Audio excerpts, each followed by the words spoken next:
কারো কাছে, পৃথিবীর কোন সৃষ্টির কাছে যাররা পরিমাণ কিচ্ছু পাওয়ার আশা করবেন না। একটু আশা করবেন আপনি কষ্ট পাবেন।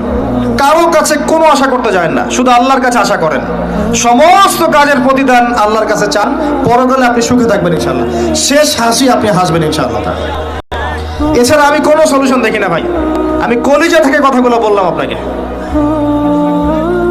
আর যে কথা কলিজা থেকে বের হয় সেই কথা আপনার কলিজার মধ্যে আঘাত করবেন ইনশাআল্লাহ। সব কাজ শুধু আল্লাহর জন্য করেন, কেউ আপনার আপন না।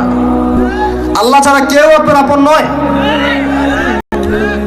আপনি ভুল করবেন যদি আপনি অন্য কাউকে আপন মনে করেন। আপনার পলিটিক্যাল লিডার, আপনার প্রশাসনের স্যার, আপনার পরিবারের স্ত্রী, আপনার সন্তান, হাবি হাবি যা যা আছে, যদি মনে করেন আমার আপনজন, আপনি ভুল করবেন। সবাই সবার স্বার্থ চেনে, সবাই সবার স্বার্থ চেনে। শুধু আল্লাহ আপনাকে নিঃস্বার্থভাবে ভালোবাসেন, আল্লাহ পাক স্বার্থ চান না। সারাটা জীবন পাপ করে থাকলেও একটা বার দাঁড়িয়ে খালি বলেন আল্লাহ আস্তাগফিরুল্লাহ ওয়া আতুবু ইলাইহি, মন থেকে বলেন আল্লাহ আমি ভুল করেছি, আল্লাহ আমাকে মাফ করে দাও। এক মুহূর্তের মধ্যে আল্লাহ পাক আপনার সমস্ত গুনাহগুলোকে নেকিতে পরিবর্তন করে দিবেন ইনশাআল্লাহ। আল্লাহ ছাড়া কেউ নাই আপন।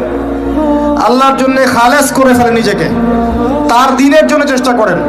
তার দিন আজকে অবহেলিত, তার দিন আজকে অপদস্থ। সারা বিশ্বের বুকে আজকে মুসলিমরা নির্যাতিত, নিপীড়িত। দিনকে এগিয়ে নেওয়ার জন্য কিছু করেন। আপনার ক্ষুদ্র ক্ষুদ্র প্রচেষ্টা ইনশাআল্লাহ আগামী দিন ইসলামের বড় বিজয় নিয়ে আসবে। দিনের জন্য খালেস করে ফেলেন নিজেকে।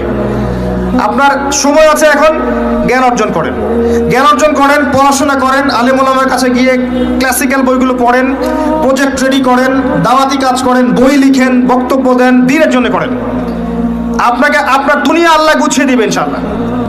দুনিয়া আল্লাহ গুছিয়ে দিবেন ইনশাআল্লাহ। আপনি দিনের জন্য খালেস করে ফেলেন নিজেকে, আল্লাহর দিনের হয়ে যান। এবং দুনিয়া যে কাজগুলো করবেন শুধু আল্লাহ সন্তুষ্টির জন্য করবেন, কারো কাছে কিচ্ছু পাওয়ার আশা করবেন না। দেখবেন ইনশাআল্লাহ